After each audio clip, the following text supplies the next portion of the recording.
Alright, so that's the end of that little intro there. Welcome to the stream. My name is Michael Matson. I'm the regular streamer on this channel. And I usually play pinball, and sometimes I play arcade games. And today I am going to showcase a little project of mine. So I'm sitting here with my Chewlix, and I've put a SteamDeck in it. And you might wonder why I would put a SteamDeck, which is a handheld device, in a arcade cabinet, and there are multiple reasons for that. I had my regular gaming PC hooked up to it before. That was just a chore to manage dual screens and all that jazz. I had the keyboard over there and mouse and like all that, and it was just like very inconvenient, right? And then I had to like start games from the Steam launcher or whatever game I was playing there, and it wasn't very well integrated with the Steam Deck, or I'd say like Steam OS is basically what enables all this. Is that you get a joystick controlled PC essentially, and that is the cool thing with this whole setup. And with that said, sure, the Steam Deck itself is not maybe the best solution. I might explore the option of getting actually a dedicated PC with running Steam OS on it instead, and put it in the Chewlix, and hopefully get the same experience, because that's the essence of what I want, right? And at the end of the day, there are multiple compact kind of PCs that have that AMD APU in it, and not the identical one to the Steam Deck, but a similar one, right? And at the end of the day, I'm not going to play like the latest 3D games or whatever. I'm just going to play some of the shoot 'em ups that are available on Steam, essentially. So I'm golden there from that perspective, right? There might be some fighting games, whatnot, yeah, since I have two controllers here and all that good stuff, right? And what I'm going to start with essentially is show some. So I have a camera underneath. Underneath the cab here, so I'm down here, and I'm just going to kind of talk through how this thing is set up, right? So let me open up here. Yeah, so the main door opens up. Oops, and I basically, so I have a PS4, I have an Xbox 360, I have an HDMI switcher, and an OSSC for the 360, and amplifiers and all that good stuff, right? And the Steam Deck is basically attached to a USB-C hub, which is far away in the back there. I've done the best I can to kind of hide it away. So what I have going into the Steam Deck that is just like resting here at the side. I can access the power button by just opening the regular coin door. Usually the key is in the coin door, right? So I will just open it like this. And I can power on the Steam Deck just right there, which is very convenient, right? And it kind of, I wouldn't say it's made for it, but there is a little slot in this particular model of the Chewlix where the Steam Deck fits pretty perfectly, right? And then you have the USB-C cable right in there. So, that's basically all that there's to it. Obviously, to be able to stream from the Steam Deck, I have the HDMI. It's a HDMI splitter. So one HDMI cable goes into the monitor, and one HDMI cable goes into my capture card on my streaming laptop. Right, very easy and smooth, and that's basically all I have to show you down there. There's not much else to it. I'm just going to shut this down and move it away a little bit so I don't knock it over. And yeah, and I have the key there. So what I'm going to do basically is boot this up, right? And for that I have a particular view. So now it says no signal, and that is basically coming from my capture card, that there's no signal coming from the Steam Deck because it's powered off, obviously. And with that said, the Chewlix is actually powered on itself, right? So the cab is on, power is on, it's hot, and that is for one particular reason. And the Brook UFBs that I have in the Chewlix is for this to work like satisfactory for some reason, they need to be programmed as Switch Pro controllers, and you do that by holding the 1K the 1-kick button when you power it on. So I've already done that step. So my boards are programmed. They are Switch controllers, and they're ready to go. So what I'm just going to do now is power up the I'm just going to switch view there. Power up the Steam Deck, and I was kind of playing around with it earlier today. Oh, I put the wrong key in the door. I was playing around with it earlier today, and it was kind of like flickering a lot, and that was just because there was an update pending. So I'm just going to find the power button here. There we go. I heard a little beep underneath there.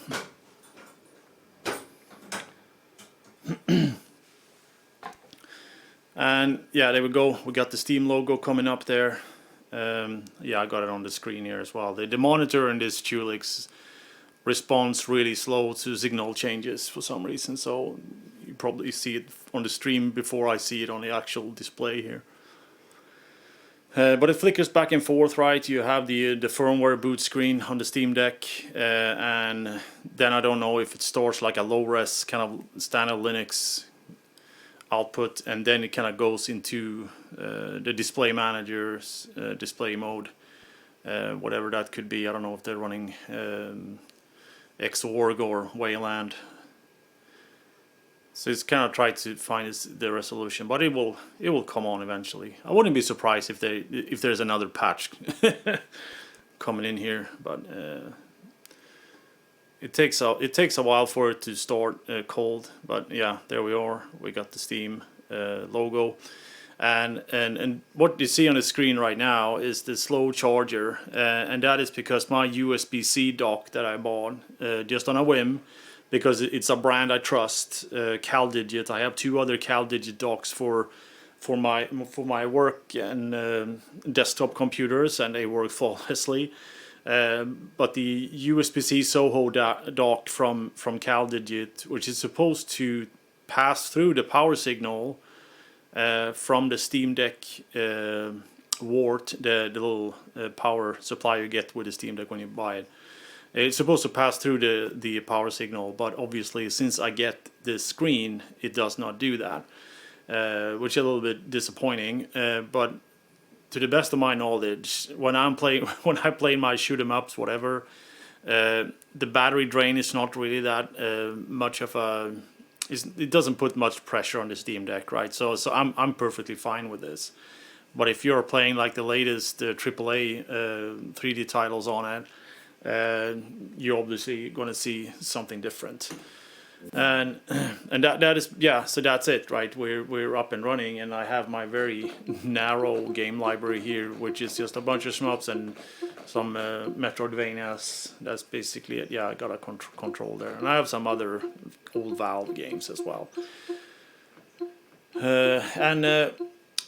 The only 2 games I've actually, or 3 games actually, I played Zero Ranger, Demon's Tilt, and Deathsmiles. I also loaded up Dodonpachi Resurrection for fun, and actually put the Steam Deck in Tate mode. I did a really fun picture and posted that on social media. Basically, I attached one of my fight sticks to the Steam Deck and ran it in Tate. Yeah, really silly, but yeah, so it works. But since this Chewlix is in Yoko, it's not really that fun to play.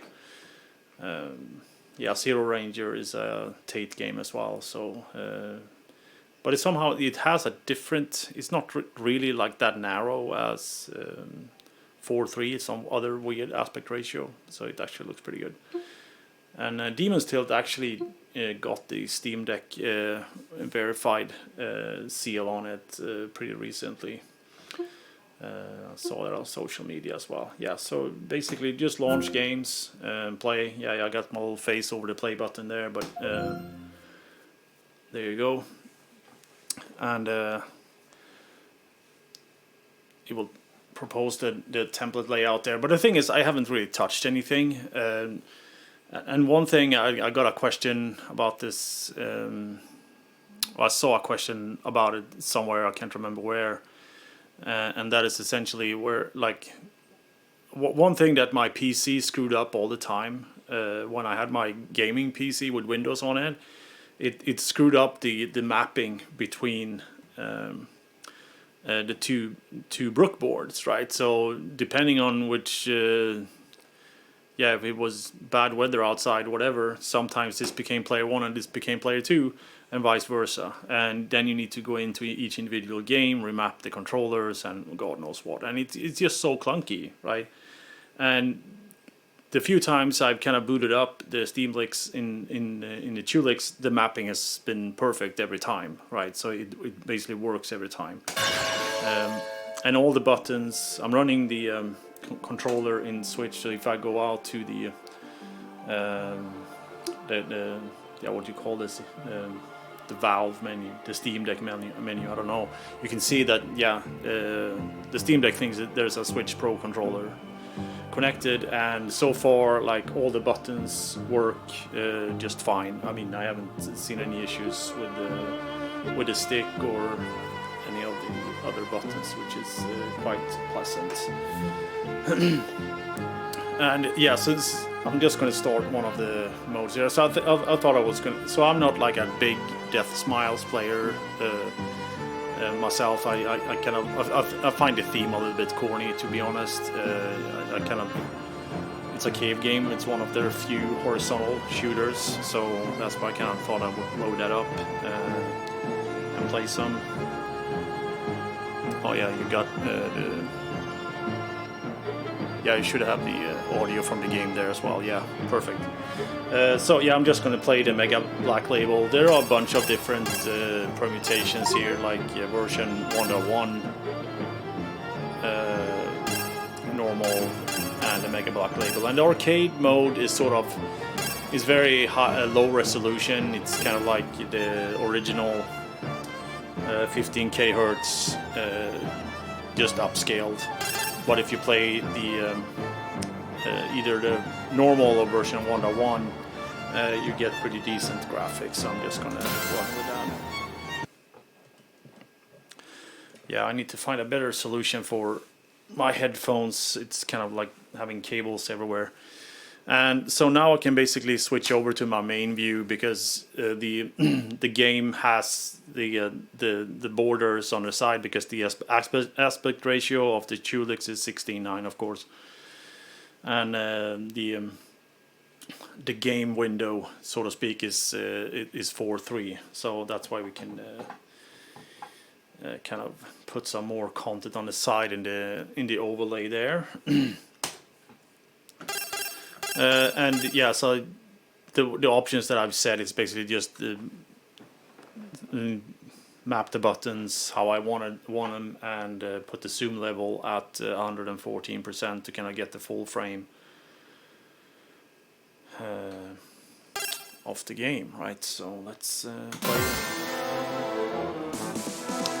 Yeah, one thing that the Mega Black Label introduces is you can play as Sakura, so I'm going to do just that. I'm just going to adjust my mic a little bit here. Yeah, sorry, this is going to sound really bad. Clunk a little bit there, but I think that will work. Mega Black Label also have the Ultra 999 level. I'm not like terribly good at this game, so I'm just going to play at level 2. Yeah, I might just turn down the game a little bit. I don't know how loud it is.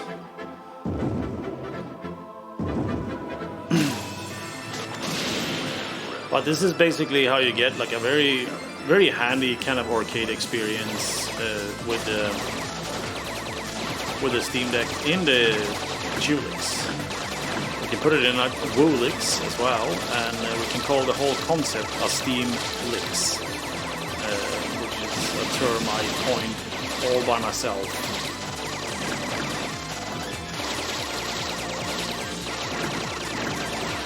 So I have not played arcade games for a very long time. I've been away on vacation,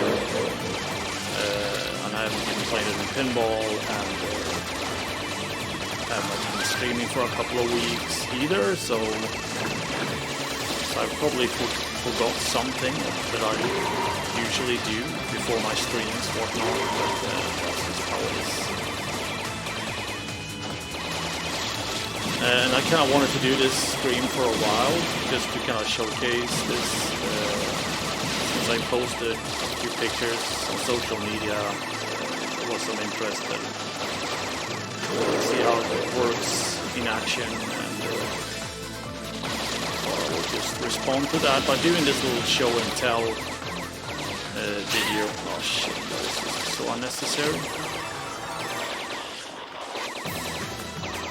Yeah, so level 2 is not, I mean, it's pretty friendly. The bosses don't have too much HP, and you kind of just enjoy playing a very nice looking shmup with a very corny theme. Oh, yeah, shit. Yeah, I can't believe how much I suck sometimes. I just need to have those damn birds aligned.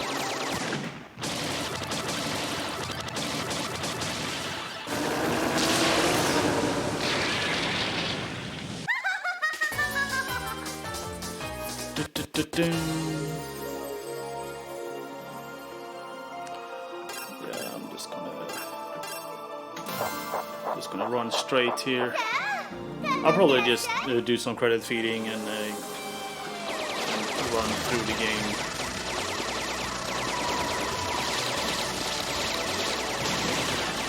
Well, I should probably play on level 1, given how poor I'm doing.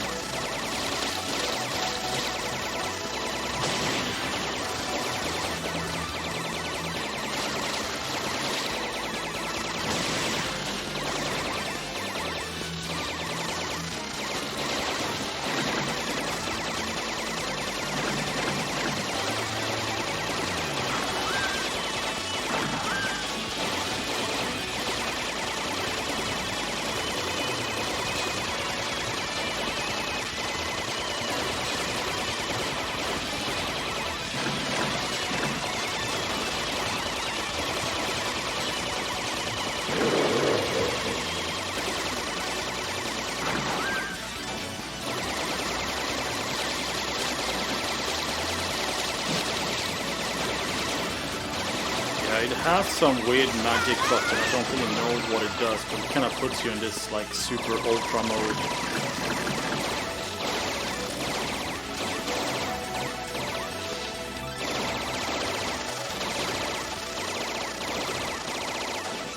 And they're really cheap on the bombs as well. I only have like one bomb.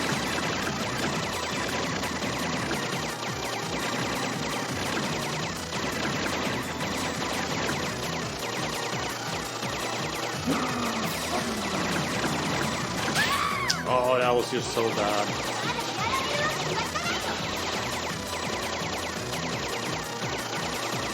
Just see that a mile away. Embarrassing.